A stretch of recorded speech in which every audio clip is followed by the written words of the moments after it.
اللهم صل على سيدنا محمد يا رب صل وسلم. بسم اللہ الرحمن الرحیم. آج ہمارا لیکچر نمبر 20 ہے، 20واں لیکچر ہے. آج انشاءاللہ ہم سورہ فاتحہ شروع کریں گے، اور سورہ فاتحہ سے پہلے میں اعوذ باللہ من الشیطان الرجیم اور بسم اللہ الرحمن الرحیم، اس کو بھی ہم پہلے حل کریں گے. اعوذ باللہ، اعوذ کا معنی پناہ مانگتا ہوں میں، جیسے آپ نے قل اعوذ برب الفلق میں پڑھا. اعوذ باللہ، باللہ کا معنی اللہ کے ذریعے آسان ہے. من کا معنی سے، شیطان سے تو سب کے تعلقات آپ کو پتہ ہے. من الشیطان، شیطان جو ہے نا، بعض علماء کہتے ہیں شیطنت سے نکلا ہے. شیطنت سرکشی کو کہتے ہیں. ویسے اس کا جو اصل نام تھا نا، یہ ابلیس تھا.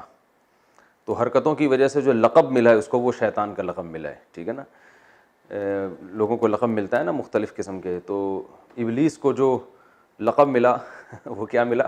شیطان، شیطنت. من الشیطان الرجیم، رجیم کو سمجھنا چاہیے. رجم بہت مشہور لفظ ہے. رجم کا معنی پتھروں سے مارنا. شادی شدہ مرد یا عورت زنا کرے تو اس کی سزا کیا ہے اسلام میں؟ رجم. تو پتھر سے مارنے کو کیا کہتے ہیں؟ رجم. مارنے والے کو کیا کہیں گے؟ راجم. جس کو مارا جائے اس کو کیا کہیں گے؟ مرجوم کہنا چاہیے اس کو. یہ جو رجیم ہے نا، رجیم، یہ شریف کی طرح ہے. صفت مشبہ، جیسے شرافت والا. کریم، کرم والا. تو یہ جو کریم یا شریف کا جو وزن ہے، فعیل کا جو وزن ہے، یہ مفعول کے معنی میں بھی استعمال ہوتا ہے عربی میں. ٹھیک ہے نا. تو رجیم کا معنی کیا ہوا؟ مرجوم. یعنی یہ جو رجیم ہے، یہ اس کا معنی کیا ہوا؟ مرجوم. یہ عربی کا قاعدہ ہے کہ قرآن میں بہت سے الفاظ، جیسے قتیل،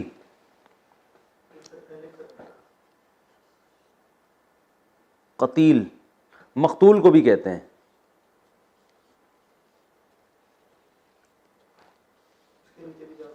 قتیل کسے کہتے ہیں؟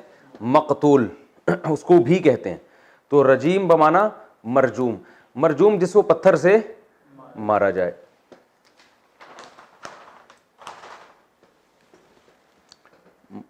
رجیم کا معنی کیا ہوا؟ جسے پتھر سے مارا جائے. اچھا، مراد اس سے یہ نہیں ہے کہ شیطان رجیم ہے، شیطان کو پتھر سے مارا گیا ہے. اصل میں ہوتا یہ ہے کہ جب آپ انتہائی ذلت کے ساتھ اپنی محفل سے کسی کو دھتکار دیں، نہ جا رہا ہو تو آپ اسے پتھر سے مار کے نکالیں کہ تیری ایسی کی تیسی، دفع ہو یہاں سے، کہتے ہیں نا. تو اسے کیا کہتے ہیں؟ دھتکارا ہوا. کیا کہتے ہیں اس کو؟ دھتکار دیا آپ نے اس کو. جس کو ہم یوں بھی کہتے ہیں مردود. مردود کا معنی جس کو رد کر دیا، ریجیکٹ کر دیا گیا ہو، تو مردود. اس کا پھر رجیم کا معنی کیا آتا ہے؟ مردود، دھتکارا ہوا. ٹھیک ہے نا، جس کو دھکے دے کے نکالا گیا ہو. تو یہاں رجیم کا معنی ریجیکٹڈ، جس کو مسترد کر دیا گیا ہو. تو اس لیے اس کا ترجمہ ہوتا ہے اعوذ باللہ، میں پناہ مانگتا ہوں اللہ کی، من الشیطان، شیطان سے، الرجیم جو کہ مردود ہے. یعنی وہ ہے جس کو اللہ کے دربار سے دھتکارا گیا، اللہ کی رحمت سے دور کیا گیا، وہ والے شیطان سے میں اللہ کی پناہ مانگتا ہوں. قرآن مجید میں آتا ہے وَإِذَا قَرَأْتَ الْقُرْآنَ فَاسْتَعِذْ بِاللَّهِ مِنَ الشَّيْطَانِ الرَّجِيمِ. فَإِذَا قَرَأْتَ الْقُرْآنَ، جب آپ قرآن کی تلاوت کریں، فَاسْتَعِذْ بِاللَّهِ مِنَ الشَّيْطَانِ الرَّجِيمِ، تو آپ پناہ مانگیں اللہ تعالیٰ کی شیطان مردود سے. تو اسی وجہ سے قرآن کی جب تلاوت کی بالکل ابتدا کی جاتی ہے تو سب سے پہلے پڑھا جاتا ہے اعوذ باللہ من الشیطان الرجیم. تو اعوذ باللہ پڑھنا مستحب ہے، وہ واجب نہیں ہے لیکن مستحب ہے کہ قرآن کی تلاوت کی جب ابتدا ہوگی تو اعوذ باللہ من الشیطان الرجیم. لوگ ہر دعا سے پہلے یہ پڑھتے ہیں اعوذ باللہ من الشیطان الرجیم بسم اللہ، یہ ٹھیک نہیں ہے. قرآن کی تلاوت سے پہلے جب بالکل ابتدا ہو تو اس وقت یہ پڑھنی چاہیے. نماز میں جب آپ تکبیر تحریمہ کہہ کے کھڑے ہوتے ہیں، پھر جب آپ ثنا پڑھتے ہیں تو ثنا پڑھنے کے بعد اعوذ باللہ من الشیطان الرجیم بسم اللہ الرحمن الرحیم، پھر سورہ فاتحہ پڑھنی چاہیے۔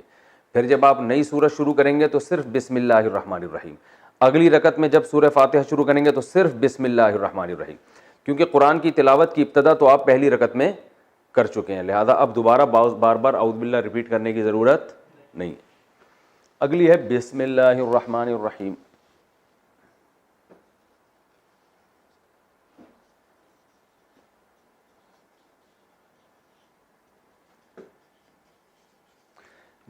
بسم تھا، بی کا معنی تو ساتھ یا ذریعے، یہ تھا اسم، اسم کا معنی نام، اردو میں استعمال ہوتا ہے اسم شریف آپ کا، کہتے ہیں اسم با مسمى ہے نا، تو اسم نام کو کہتے ہیں۔ اللہ کا معنی، اللہ کا معنی اللہ، اسم کی جمع تھی اسماء، کہتے ہیں نا اسماء حسنہ، جو اچھے نام ہیں اللہ تعالیٰ کے۔ تو بسم اللہ، اللہ کے نام کے ساتھ، الرحمن جو بڑا مہربان، الرحیم نہایت رحم کرنے والا۔ رحمان یہ فعلان کے وزن پر ہے، میں نے آپ کو شروع میں بتایا تھا یہ بھی مبالغے کا صیغہ ہے، فعلان۔ رحمان رحمت سے ہے، بہت زیادہ رحم، اور رحیم وہ بھی بہت زیادہ رحم والا، تو دونوں کا مطلب بہت زیادہ رحم والا۔ تو فرق کیا ہے دونوں میں؟ فرق یہ ہے، کہا جاتا ہے کہ رحمان کا معنی بہت زیادہ رحم اس لحاظ سے کہ ہر ایک پر رحم کرتا ہے، ٹھیک ہے نا۔ جیسے ہم اس کی مثال دیتے ہیں کہ کوئی بہت بڑا سیٹ ہو، ہم کہتے ہیں بہت بڑا سیٹ ہے، تو ہمارا مطلب یہ ہوتا ہے کہ جو بھی اس کے پاس بھیک مانگنے کے لیے یا چندہ مانگنے کے لیے جاتا ہے تو یہ اس کو لازمی دیتا ہے، چاہے تھوڑا دے، لیکن کسی کو مایوس نہیں کرتا، تو اس کو بھی بہت بڑا سیٹ کہتے ہیں۔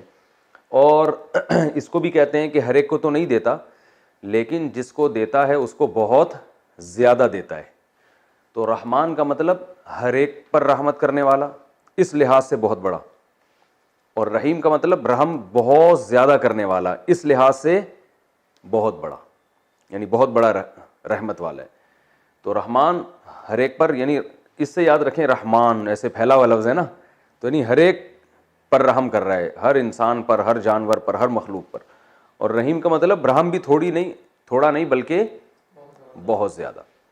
تو یوں کہہ سکتے ہیں کہ کوانٹٹی کے اعتبار سے، کوانٹٹی کے اعتبار سے اور کوالٹی، اسی وجہ سے بعض علماء نے یہ کہا ہے کہ اللہ رحمان ہے دنیا میں، رحیم ہوگا آخرت میں، کیونکہ دنیا میں تو سب کو دے رہا ہے، کافروں کو بھی دے رہا ہے، لیکن رحیم ہوگا صرف مسلمانوں کے لیے آخرت میں، اور ان کو پھر تھوڑا نہیں دے گا بلکہ جنت کی صورت میں بہت زیادہ دے گا۔ یہ قول ہے، لیکن اصل مطلب یہ ہے کہ دنیا میں بھی اللہ سب کو دیتا بھی ہے اور دیتا بھی بہت زیادہ۔ تو یہ مطلب ہے بسم اللہ الرحمن الرحیم۔ بسم اللہ کی فضیلت کیا ہے؟ حدیث میں آتا ہے، صحیح حدیث ہے، رسول اللہ صلی اللہ علیہ وسلم نے فرمایا کل امر لم یؤدأ ببسم اللہ فہو اقطع۔ آپ صلی اللہ علیہ وسلم نے فرمایا، یہ آپ ایسے اپنی ڈائری میں نوٹ کر لیے گا، اردو میں نوٹ کر لیں، کہ ہر وہ کام جو بسم اللہ کے بغیر شروع کیا جائے وہ ناقص ہوتا ہے۔ تو اس لیے اس کی بہت اہم ہے، یعنی اہمیت ہے کہ بھئی یہ نہ بجائیں، جب بھی کوئی جو ہے نا کوئی اہم کام شروع کیا جائے تو اس سے پہلے بسم اللہ الرحمن الرحیم پڑھا جائے۔ یہ جو کھانے کی دعا ہے، ہم بسم اللہ وعلی برکت اللہ پڑھتے ہیں، اس پر بھی محقق علماء نے اس پہ بھی رد کیا ہے کہ حدیث میں جو بسم اللہ الرحمن الرحیم کی ترغیب ہے وہی کرنا چاہیے۔ کھانے سے پہلے بسم اللہ وعلی برکت اللہ کسی حدیث سے ہمارے علم میں نہیں ہے کہ ثابت ہو، تو جب تک کوئی ٹھوس صحیح حدیث نہیں ملتی تو کھانے سے پہلے بسم اللہ الرحمن الرحیم ہی پڑھنا چاہیے، اور کھانے کے بعد کی مشہور دعا الحمدللہ الذی اطعمنا وسقانا وجعلنا مسلمین۔ آپ یہ نوٹ کریں، ہم نے دعاؤں پر بھی ایک جو ہے نا وہ کچھ لیکچر ریکارڈ کروانے، جو روز مرہ کی دعائیں ہیں نا وہ، اور ان کا مطلب، تاکہ صبح و شام کی دعائیں بھی یاد ہو جائیں لوگوں کو۔ اچھا، بسم اللہ الرحمن الرحیم، یہ تو فضیلت ہو گئی بسم اللہ کی۔ آپ صلی اللہ علیہ وسلم نے فرمایا ہر وہ کام جو بسم اللہ کے بغیر شروع کیا جائے وہ ناقص ہوتا ہے، تو ہر اچھے کام سے پہلے کیا کرنا چاہیے؟ بسم اللہ۔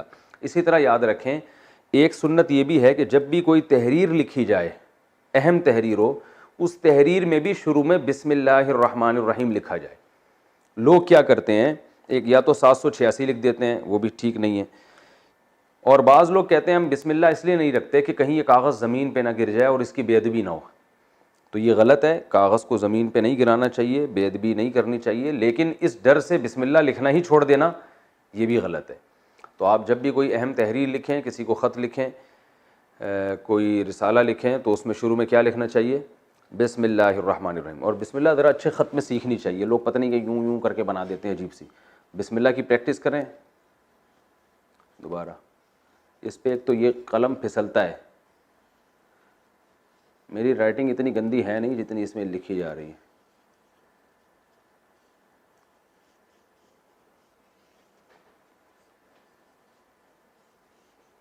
تو اچھے خط میں لکھنا چاہیے, ٹھیک ہے.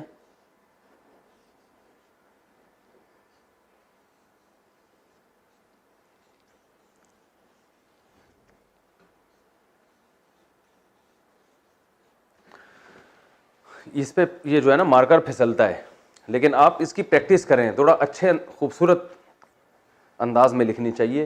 کراچی میں جو لوگ رہتے ہیں نا ان کا تو اللہ کی پناہ ہے, اردو کی جو رائٹنگ کا بیڑا غرق کرتے ہیں.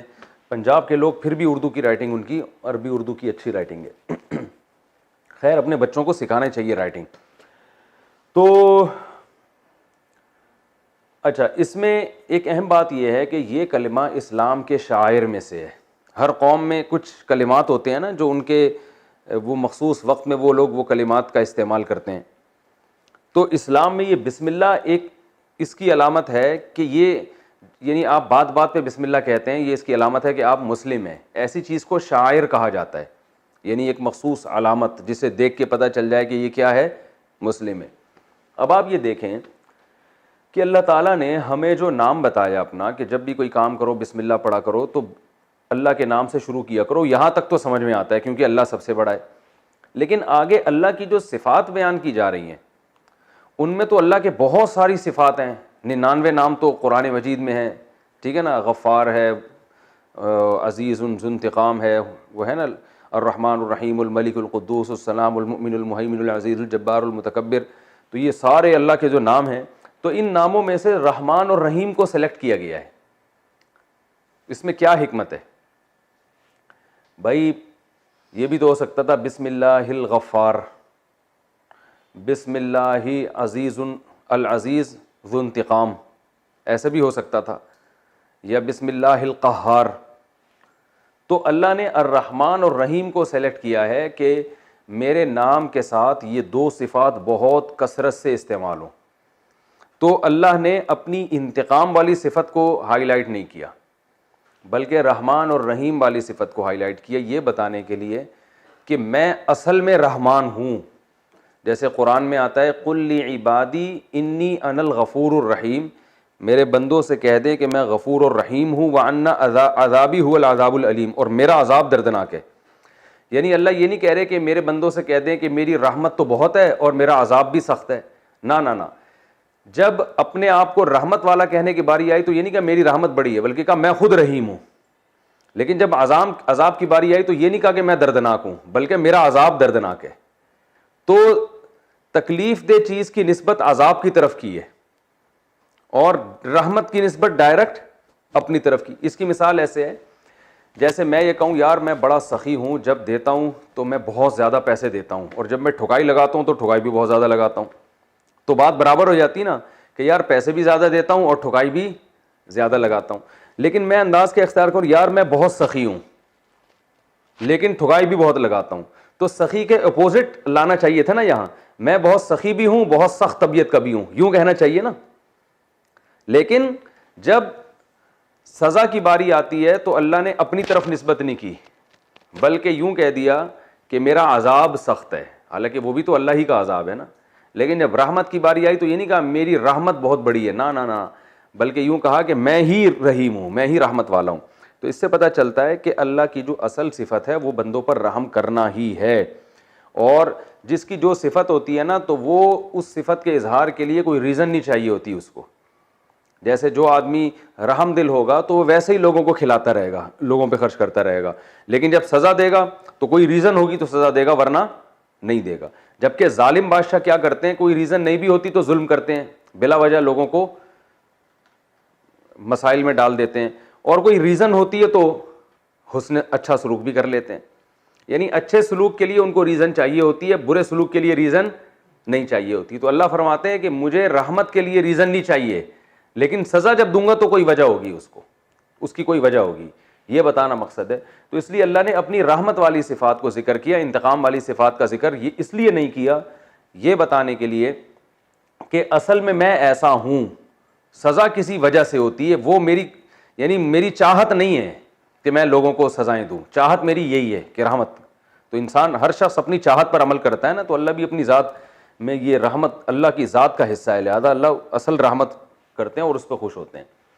پھر اللہ کی جو رحمت والی صفتیں ہیں وہ بھی بہت زیادہ ہیں, عطا کرتا ہے, مغفرت کرتا ہے. اس میں رحمت کو ہائی لائٹ اس لیے کیا کہ یہ تمام صفات رحمت کی وجہ سے ہیں, یعنی اصل صفت رحمت ہے. اس رحمت کا تقاضا یہ ہے کہ وہ غفار بھی ہے, یعنی گناہوں کو معاف کرتا ہے. اسی رحمت کا تقاضا یہ ہے کہ وہ بندوں کے گناہوں پہ پردہ بھی ڈالتا ہے.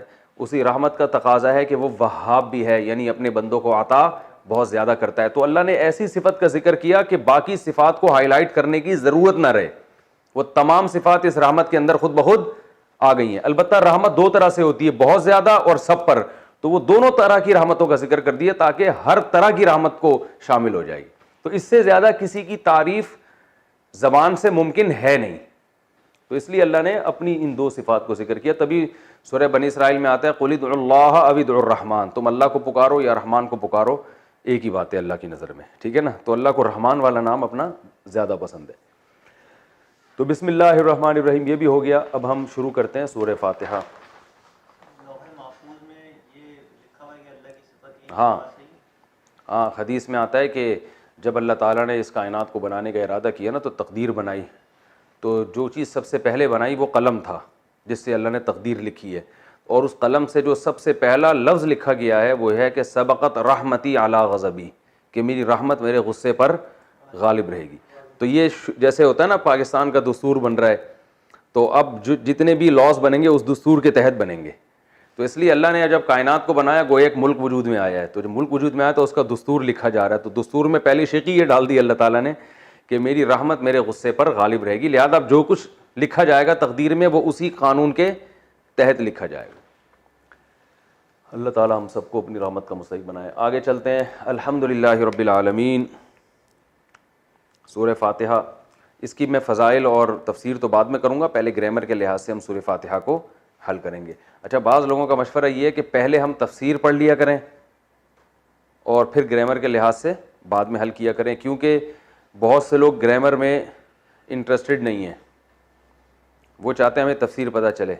تو اس بارے میں جو کمنٹس کرنے والے لوگ ہیں وہ بھی مشورہ دیجیے گا, اور آپ لوگ بھی پھر سوچ کے آئیے گا. آج تو ہم اپنے اسی طریقے سے چلتے ہیں کہ پہلے ہم گرامر کے لحاظ سے حل کریں گے اور پھر آخر میں اس کی تفسیر بیان کریں گے. وہ پہلے حل کرنے کا فائدہ یہ ہوتا ہے کہ پھر ترجمہ اچھی طرح سمجھ میں آ جاتا ہے جنہوں نے گرامر پڑھی ہوئی ہے.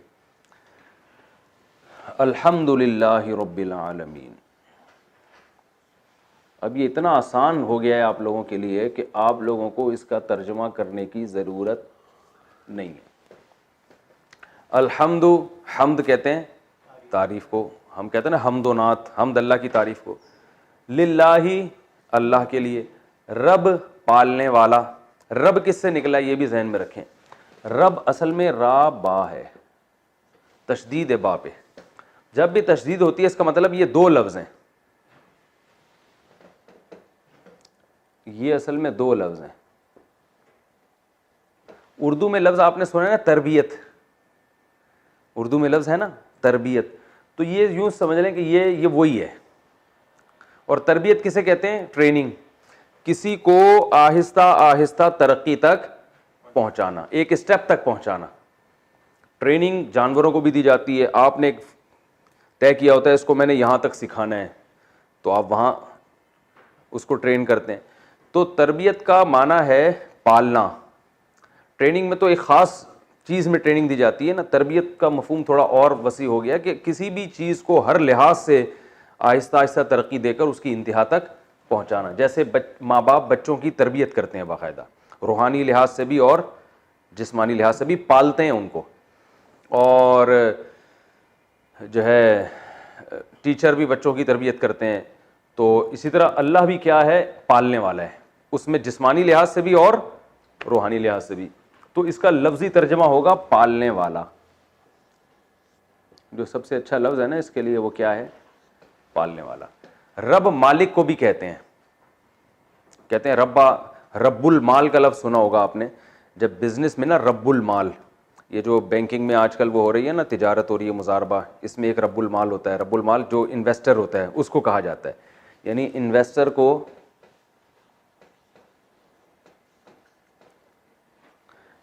کو عربی میں کیا کہتے ہیں؟ رب المال. جس کا پیسہ ہے، مال یعنی والا یا مالک کو بھی رب کہا جاتا ہے، پیسے والا. اچھا جی، اچھا.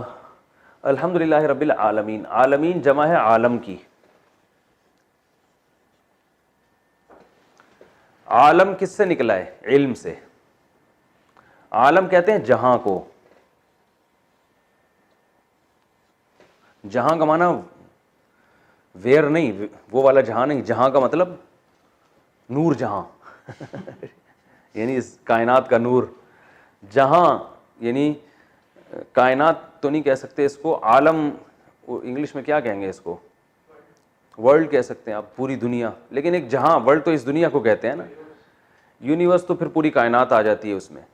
تو کائنات کو بھی کہہ سکتے ہیں، ٹھیک ہے نا. سارا عالم جتنا بھی اس کائنات میں جو کچھ بھی ہے. تو کیوں کہتے ہیں عالم نکلا ہے علم سے؟ تو کیونکہ اس کائنات کو دیکھ کر ہمیں علم ہوتا ہے کہ اس کو کوئی بنانے والا ہے، تو اس علم کی وجہ سے اس کائنات کو عالم کہا جاتا ہے. ٹھیک ہے نا، کہ علم پہنچانے والی. تو سمجھ میں آیا؟ ٹھیک ہے، نہیں آیا تو ٹینشن لینے کی ضرورت نہیں ہے. بس عالم اتنا ذہن میں رکھیں کہ اس جہاں کو کہا جاتا ہے. عالمین اس کی جمع ہے، بہت سارے جہان.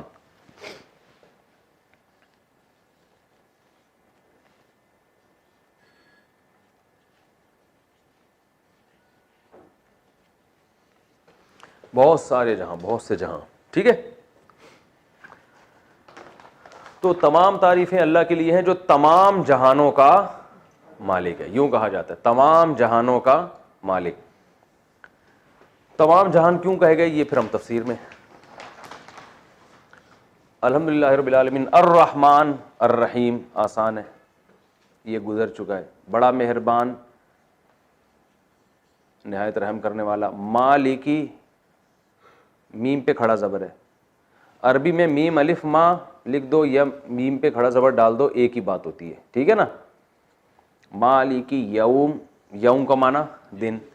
کہتے ہیں نا یوم سیاہ منا رہے ہیں، یوم نہر ہے، یوم وفات، یوم عرفہ. تو یوم کی جمع ایام آتی ہے. مالک یوم الدین، دین کا لفظ پہلے گزر چکا ہے. ارأیت الذی یکذب بالدین، روز جزا. مالک یوم الدین. ایاک نعبد، گرامر میں تفصیل سے بتا چکا ہوں. ایاک، مالک یوم الدین. ایاک. اب آپ کو بتائیں یہ کتنا آسان لگ رہا ہے کہ نہیں لگ رہا؟ نعبد ننصرو کی طرح ہے، عبادت سے نکلا ہے. اور میں نے بتایا تھا کہ یہ ضمیر پروناؤن پہلے چلا جائے تو اس کا معنی ہوتا ہے حصر، یعنی تیری ہی عبادت کرتے ہیں ہم. وَإِيَّاكَ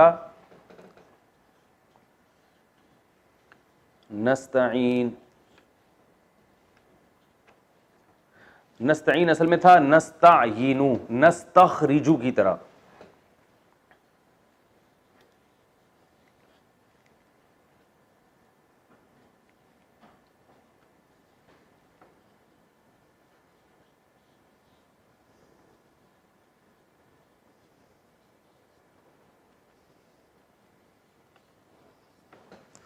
نستخرجو کی طرح. ٹھیک ہے نا. عون سے نکلا ہے، عون مدد کو کہتے ہیں. جو کہتے ہیں نا یہ ہمارا معین ہے، مددگار ہے. ٹھیک ہے، ہیلپ، مدد کرنا. تو نستعین مدد طلب کرنا، استعانت. اس کو میں کافی ڈیٹیل سے مثالوں سے پہلے سمجھا چکا ہوں. تو یعنی آپ نے جو اردو میں اس سے ملتا جلتا لفظ ہے وہ کیا ہے؟ اعانت، مدد. ٹھیک ہے نا. اور معین کہتے ہیں، معین اختر تھا نا جس کا انتقال ہو گیا. اللہ مغفرت کرے. اس کے کلپ کبھی کبھار میں دیکھتا ہوں, مزاحیہ کلپ, تو وہ ماموں گالیاں دیتے ہیں. تو سنیں حالات بتائیں. انور مقصود اس سے پوچھ رہے کہ آپ کے حالات کیسے ہیں. کہہ رہے ہیں الحمدللہ نلکوں میں پانی آ رہا ہے, الحمدللہ بجلی بھی ٹھیک ہے, اور پیٹرول پمپ کھلے ہوئے ہیں. تو کہہ رہے آپ پہلے پاکستانی ہیں جو ماشاءاللہ اتنے خوش اور سارے حالات ٹھیک ہیں. رہتے کہاں ہیں آپ؟ کہہ رہے ہیں میں دبئی میں رہتا ہوں. کبھی کبھار وہ شارٹ کلپ دیکھتا ہوں, بڑے سنجیدہ ہوتے ہیں, کوئی بے حیائی نہیں ہوتی. تو وہاں سے جو ہے نا نستعین, تو انہوں نے کہا تھا ماموں گالیاں دیتے ہیں. حالات ایسے ہو گئے نا پاکستان کے. اس نے کہا آپ کے ماموں کیا کرتے ہیں؟ انور مسعود نے پوچھا. کہہ رہے گالیاں دیتے ہیں. تو اوپر سے ان کی زبان پہ ہر وقت گالیاں. تو کہنے پولیس والوں کو بلایا کسی نے, تو پولیس والوں کو گالیاں دی. تو ایسی گاڑی گالیاں دے رہے تھے کہ پولیس والے مجھ سے مطلب پوچھ رہے تھے. اچھا خیر, نستعین مدد طلب کرتا ہوں میں, ٹھیک ہے نا. ایاکا نستعین تجھ ہی سے مدد طلب کرتے ہیں ہم, میں نہیں ہم. نستخرج جو ہے نا نضربو سے ملتا جلتا ہے. کسی کو اتنا لمبا یاد نہ بھی ہو تو نضربو تو ذہن میں ہوگا نا, نضربو. ایاکا نستعین, ایاکا نعبد و ایاکا نستعین اہدنا الصراط المستقیم. ٹائم کتنا ہے بھائی؟ اچھا, اہدنا اس کو خوب سمجھیں. اہدی, پہلے اہدی کو سمجھیں, بہت آسان ہے. ہدایت سے نکلا ہے. ہدایت کا معنی رہنمائی کرنا.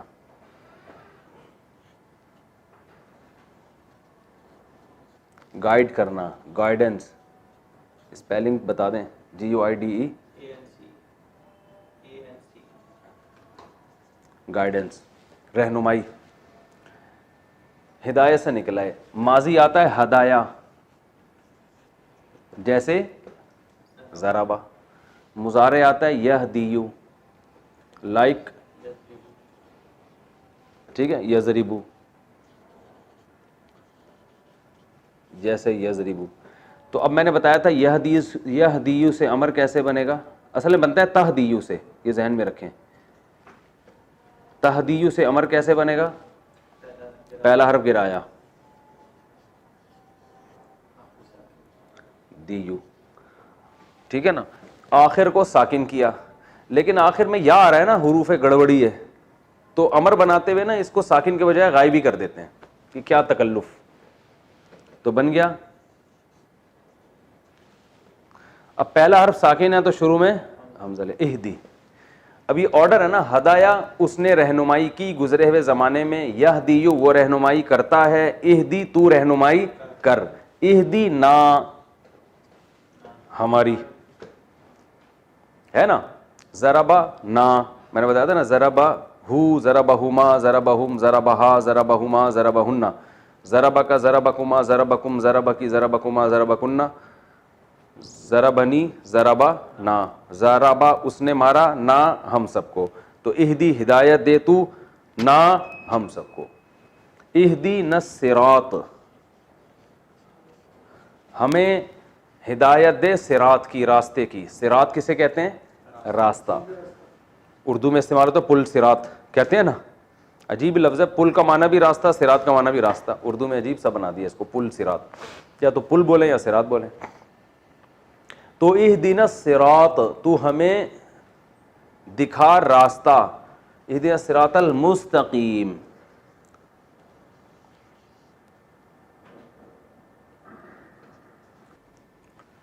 تو المستقیم ہے المستخرج کی طرح, ٹھیک ہے نا. جیسے استخراج ہے نا, تو ایسے ہی تھا استقوام, ٹھیک ہے. تو المستقیم اصل میں تھا المستقیم,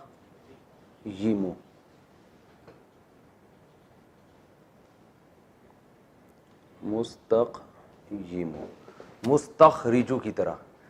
استقامت کسے کہتے ہیں؟ سیدھا رہنا. تو مستقیم سیدھا رہنے والا, یعنی سیدھا.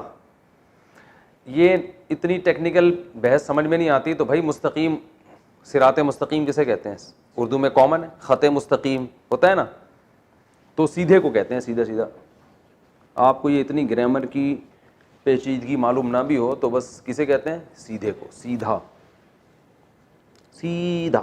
سعودی عرب میں وہ شرطے بول رہے ہوتے ہیں نا سیدھا, اردو ان کو بھی آ گئی ہے, تو سیدھے کو کہتے ہیں اہدنا الصراط المستقیم, تو ہمیں دکھا یا چلا یا ہمیں گائیڈ کر سیدھے راستے کی طرف. صراط الذین,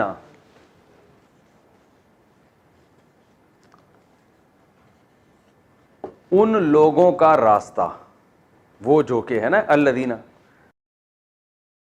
کا راستہ, انعمتا,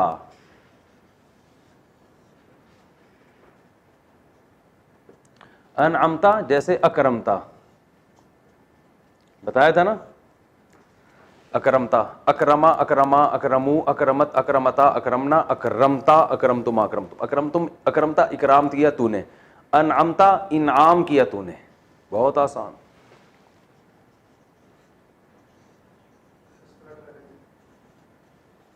انعمتا علیہم, علا کا معنی پر اور ہم کا معنی وہ, ان لوگوں کا راستہ انعام کیا تو نے ان پر, ان لوگوں پر. صراط الذین انعمت علیہم غیر المغضوبی, غیر کا معنی علاوہ, بھائی یہ تو ہمارے غیر ہیں, یعنی ہمارے نہیں ہیں, ہمارے علاوہ ہیں, ٹھیک ہے نا. غیر اردو میں استعمال ہوتا ہے, بھائی غیروں کو یار تم اتنا قریب لا رہے ہو, اپنوں سے دور ہو رہے ہو, تو غیر کا معنی سوا یا علاوہ, سوا کہہ سکتے ہیں. غیر المغضوب, المغضوب بہت آسان ہے. غضب کسے کہتے ہیں؟ غصے کو, غضبناک. المغضوب, غضب یغضب, غضب ماضی آتا ہے, غصہ ہوا وہ, یغضب غصہ ہوتا ہے یا ہوگا, غاضب غصہ ہونے والا, المغضوب المقتول کی طرح.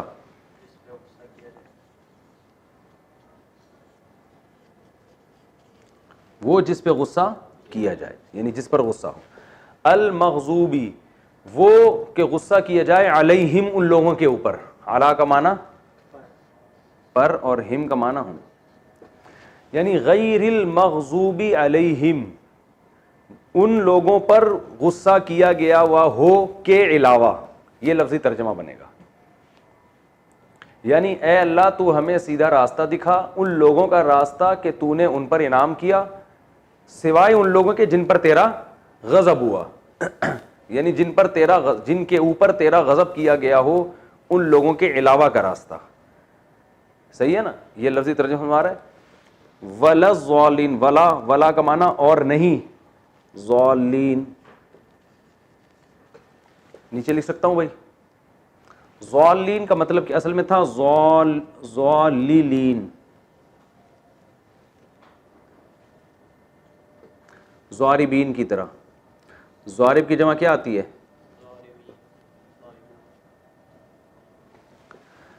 ضاربین, ضارب میں نے مارنے والا, ضاربین اس کی جمع مارنے والے. ضالل ضلالت والا, گمراہ ہونے والا, ضاللین گمراہ ہونے والے. تو ضاللین میں دو حرف ایک جیسے آ گئے نا, تو ان کو ایک بنا دیتے ہیں, ضاللین کو بناتے ہیں ضالین. سمجھ گئے؟ گمراہ ہونے والے.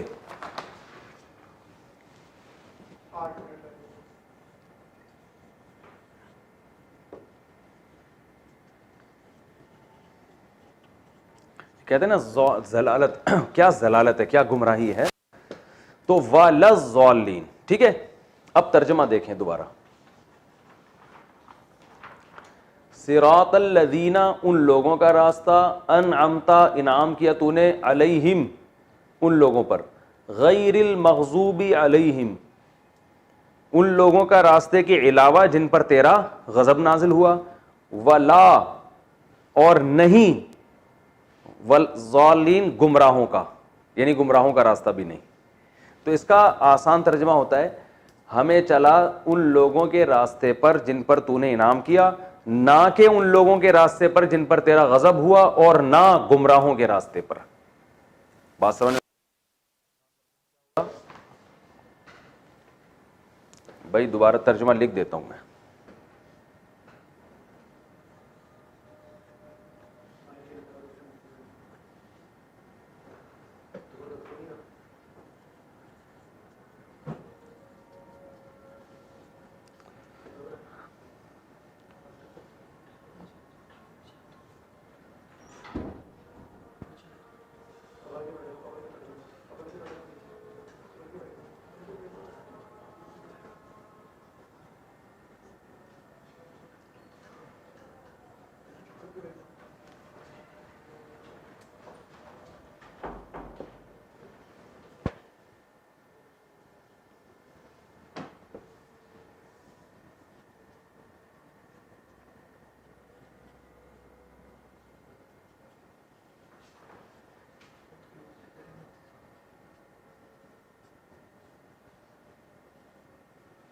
ٹھیک ہے. ہمیں چلا ان لوگوں کے راستے پر, یا ہمیں گائیڈ کر ان لوگوں کے راستے پر جن پر تیرا انعام ہوا, نہ کہ ان لوگوں کے راستے پر جن پر غضب کیا گیا, اور نہ گمراہ لوگوں کے راستے پر. تو غیر کا معنی نہ کہ, یوں ہم آسان ترجمہ یوں کریں گے, غیر المغضوب علیہم ولا الضالین. آمین کا مطلب ہے اے اللہ تو ہماری دعا قبول کر. آمین کا معنی دعا قبول کر, یہ خود دعا ہے, یہ لفظ خود کیا ہے, دعا ہے, کہ اللہ تو ہماری دعا کیا کر لے, قبول کر لے. تو اچھا یہ ہے اس صورت کا. میں آسان ترجمہ دوبارہ ریپیٹ کر دیتا ہوں. الحمد للہ رب العالمین, تمام تعریفیں اللہ کے لیے ہیں جو تمام جہانوں کا پالنے والا ہے. الرحمن, بڑا مہربان, الرحیم, نہایت رحم کرنے والا. مالکی یوم الدین, روز جزا کا مالک ہے. ایاک نعبد, ہم تیری ہی عبادت کرتے ہیں. و ایاک نستعین, اور تجھ ہی سے مدد طلب کرتے ہیں. اہدنا الصراط المستقیم, ہمیں سیدھے راستے پر چلا. صراط الذین انعمت علیہم, ان لوگوں کے راستے پر جن پر تو نے انعام کیا. غیر المغضوب علیہم, نہ کہ ان لوگوں کے راستے پر جن پر تیرا غضب نازل ہوا. ولا الضالین, اور نہ گمراہوں کے راستے پر. آمین, اے اللہ تو ہماری دعا قبول کر. یہ اس کا لفظی ترجمہ ہے. تو اگلے سیشن میں انشاءاللہ ہم اس کی تفسیر پڑھیں گے. جزاکم اللہ.